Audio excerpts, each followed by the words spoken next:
안녕하세요. 아이랑 10분의 로빈슨 아빠 로빈입니다. 오늘은 토요일입니다. 저는 일을 하고 있고요. 로빈슨과 써는 기차여행 갔어요.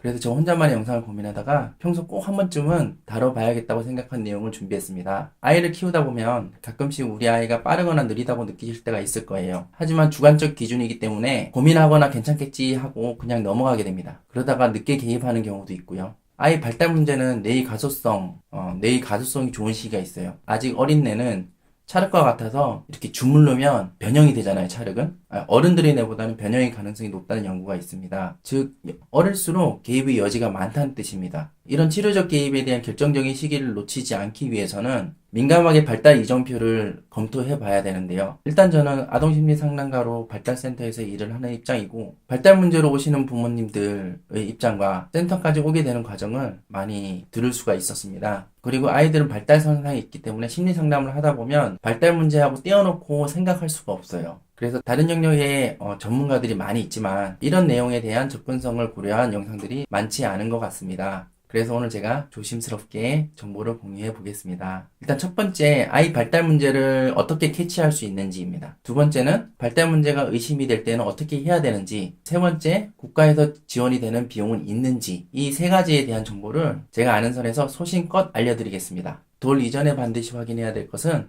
베네짓이라고 하는 미소입니다. 흔히 가짜 미소라고도 하는데요. 이것은 아이가 생물학적으로 부모님에게 보내는 신호입니다. 나를 버리지 마세요. 나를 모성으로 잘 보호해 주세요. 라고 신호를 보내는 것이죠. 아이가 이런 신호를 잘 보내지 않는 상황이라면 아이가 발달적으로나 사회 정서적으로 약할 수가 있습니다. 그리고 이후 아이가 시력이 발달하게 되면 눈맞춤을 하고 웃는지 꼭 확인해야 됩니다. 이게 엄청 중요한데요. 눈맞춤을 하면서 엄마 아빠에게 반응하고 나아가 깍꿍놀이 등을 통해서 대상 연속성도 잘 형성되고 있는지를 봐야 됩니다. 목가누기, 기기, 걷기 이런 거는 눈에 확실히 보이는 거기 때문에 부모님들이 잘 놓치지는 않아요. 개인이 아이의 발달 단계를 체크할 기회는 정기적으로 소아과에서 실시하는 영유아 발달 검사가 있습니다. 어린이집이나 유치원에서는 매년 초에 서류로 이 발달 검사표를 요구합니다. 이 검사는 해보신 분은 아시겠지만 부모님들이 아이를 본 입장에서 체크리스트를 작성하기 때문에 조금 주관적일 수 있고 선별의 목적이 강합니다. 그렇지만 이때 6개월 이상 지연됐다는 소견이 있으면 반드시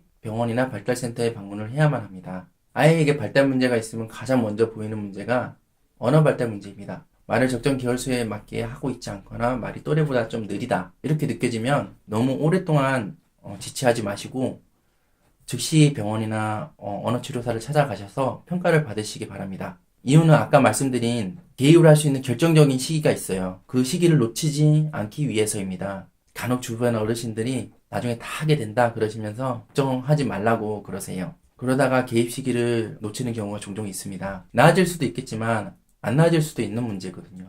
발달 문제가 있다면 가급적 30개월 이전에 발견하시는 것이 좋겠습니다. 그 다음은 부모님들이 발달센터에 오시기까지 과정입니다. 발달센터에 방문하시기 전에 부모님들은 주변 지인들에게 물어보시곤 해요. 아니면 어린이집 선생님에게 아이에 대해서 이렇게 듣는다든지 어쩔 땐 원래 아이들이 다 그렇게 크는 줄 알고 몰랐다고 하시는 분들도 계세요. 아이가 걱정이 되면 블로그를 찾아보시기도 하시고 육아 카페에 있는 댓글들을 보시면서 긴가민가해 하시기도 하고 지금 제 영상을 보고 계실 수도 있겠습니다. 발달 지연에 대한 징후를 발견하셨다면 세 번째 강조드리지만 지체하지 마시기 바랍니다. 아이의 발달 문제를 복불복으로 맡길 문제는 아니잖아요.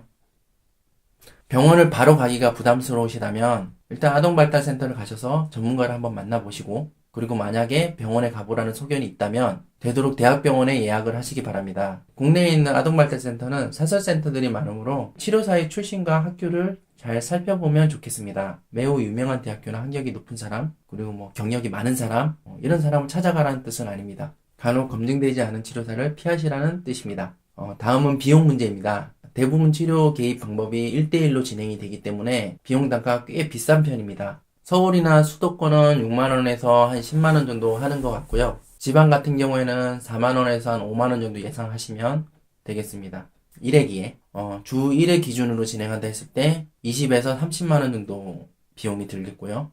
주 2회 기준이면 40에서 60만원 정도 비용이 드는 셈입니다. 그리고 매일 개입하면 비용이 어마어마하겠죠. 그래서 국가에서는 바우처라는 제도를 마련해 두었는데요. 먼저 보건복지부 사업인 발달재활 서비스라고 있습니다. 이 서비스는 만 6세 이전까지는 장애 진단이 없이도 발달 문제에 대한 병원 소견만으로 지원을 받으실 수 있습니다. 한 달에 14만원에서 22만원까지 소득 단계별로 지원이 됩니다. 물론 장애 진단을 받으면 만 18세까지 지원이 됩니다. 그 다음으로 만 18세까지 모두 받을 수 있는 지자체 사업인 지역사회 서비스, 아동 청소년 심리 지원 서비스가 있습니다. 이것은 의사소견서가 있으면 좋겠지만 교사소견서만으로도 신청이 가능합니다. 하지만 신청 기준이 너무 자주 바뀌는 편이라서 매년 확인이 필요하고 지역마다 약간씩 기준이 다르므로 관할 시군구청 게시판을 자세히 보셔야만 합니다. 한 번 신청해서 지원이 되면 1년간 올해 4회기 기준으로 지원이 되고 한 아이당 2회까지 신청이 가능합니다. 지역 예산 부족 없이 잘 승인이 되면 2년을 받을 수가 있습니다. 이 서비스를 잘 이용을 하시면 만 6세 이전까지는 발달대학 서비스를 받다가 아동청소년 심리지원 서비스로 전환을 하시면 6세 이후에도 2년간 지원을 받으실 수 있습니다. 이상으로 지금까지 발달센터에서 근무하는 입장에서 알려드리고 싶은 정보를 공유해 보았는데요. 이런 정보 전달을 하는 영상은 제가 처음이라서 정보가 잘 전달되었는지 모르겠습니다. 부족한 영상 잘 봐주셔서 감사드립니다. 혹시 궁금한 점이 있으시다면 댓글로 남겨주세요. 제가 아는 선에서 성실히 답변 드리겠습니다. 그리고 앞으로도 우리 로빈슨과 선, 그리고 저 로빈이 만들어가는 놀이 영상과 브이로그 많이 사랑해 주시고요. 구독도 많이 해주시면 감사하겠습니다. 바다거북 똥가지라 가진 바다거북 흰고바닥에 시훈똥시 리동어요